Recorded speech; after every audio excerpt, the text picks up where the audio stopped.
The tension in the studio was almost tactile. Even though the cameras were off and the audience had yet to take their seats, something electric pulsed through the air. The production crew moved differently, faster, more cautious, eyes darting from one side of the set to the other, as if anticipating an earthquake that hadn't yet arrived but was surely imminent. The set of The View, normally a machine of routine and smooth coordination, was cracking at the edges. Alyssa sat at her usual place, posture rigid, eyes locked forward. Her silence spoke louder than any words she might have said. She wasn't scrolling through her phone or adjusting her earpiece like she usually did before air. Instead, her jaw clenched and relaxed in a rhythm that betrayed something simmering beneath the surface.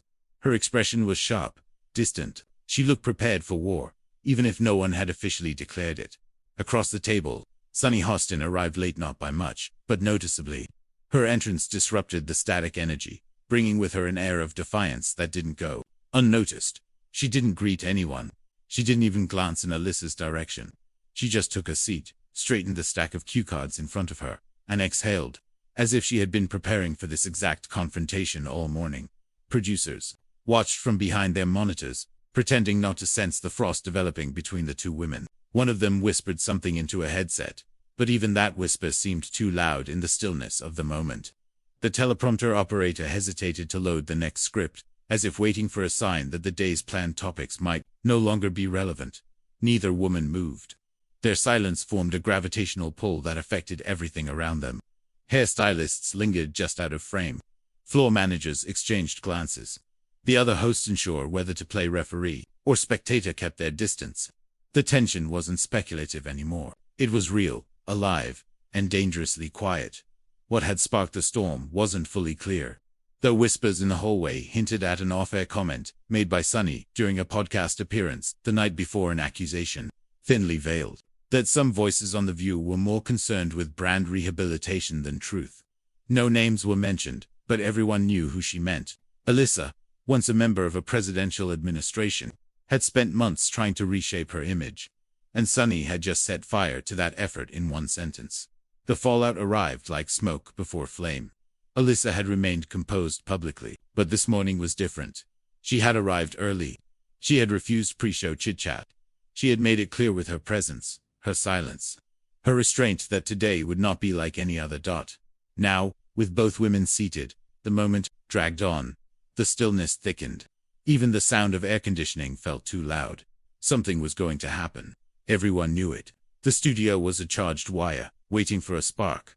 A producer stepped forward slightly, signaling that they were ready to go live, but even he hesitated before giving the final cue. His finger hovered over the button. His breath caught in his throat. Neither woman blinked. The table, so often a place of discourse and laughter, now stood as a cold, unyielding border between two political identities, two egos, and two deeply personal truths. It was no longer a set. It was a battlefield, and the first shot hadn't even been fired. The silence no longer felt like a pause, felt like strategy. Alyssa's stillness was not passive. It was tactical. The silence of a soldier waiting for the exact moment to move, when movement would carry the most weight. Across from her, Sunny radiated a different kind of control, cool, sharpened silence that did not hide vulnerability, but dared someone to challenge her resolve. There was no eye contact.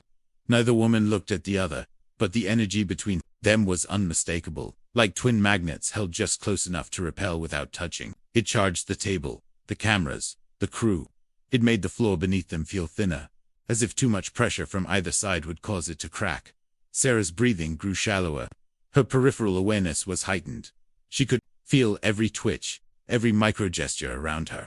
She did not dare turn her head, but she knew that if either woman shifted their weight even slightly, the illusion of peace would break. It was balance maintained only by mutual refusal, a stalemate held together by the dignity of being watched.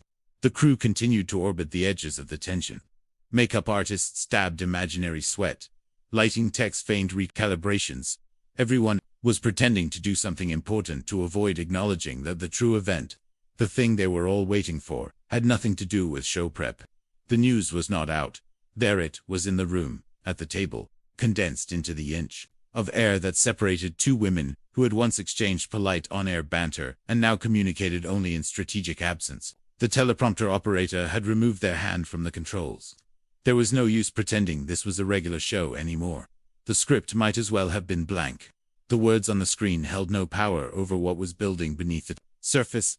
Any line read now would sound hollow, performative, laughable against the reality of what everyone was witnessing. Producers behind the glass exchanged glances, laced with both panic and fascination. What they were watching was unscripted, uncontrolled, and undeniably compelling. This wasn't just tension, it was prelude. The prelude to something unrehearsed. Una proved, unstoppable. Alyssa's breathing was invisible. She sat with the rigidity of someone who had practiced this posture in a mirror. Someone who knew that the greatest form of control was in appearing unmoved. But beneath the table, her heel dug slowly, methodically into the floor, a motion so small it could only be seen by someone looking directly at her foot. It was the only outlet for the storm building beneath her skin. Sunny, in contrast, appeared relaxed in a way that felt carefully curated. Her movements were economical, slow, composed, as though she were hosting herself. She wasn't just seated at the table. She was occupying it, commanding it. There was a message in her calmness, and Alyssa could hear it clearly. I'm not afraid of you. That message had been received. The room itself seemed to lean toward the center of the table, where nothing was being said, but everything was being communicated. Even the cameras, still dormant, seemed to angle slightly inward as if drawn by gravity rather than design. No one dared speak. No one dared breathe too loudly. The studio had become a sealed container, building pressure by the second, waiting for the moment when the air would finally ignite. But still, no one moved. And that, more than anything, was the most deafening sound of all. Above the set, the stage lights hummed faintly, a sound that had always been there, but now pressed in like a drone. It was the sound of waiting, the sound of light before impact, a mechanical whine that felt almost sentient. No one usually noticed it. Today, it was impossible to ignore. The table itself, glossy and clean under the lights, now felt oppressive, like a slab of glass stretched too thin over something volatile. Alyssa's reflection shimmered on its surface, fractured slightly by the curve of the wood. Across from her, Sunny's reflection met it, not perfectly, not symmetrically, but with enough closeness that it looked like they were staring each other down in some warped, underwater mirror.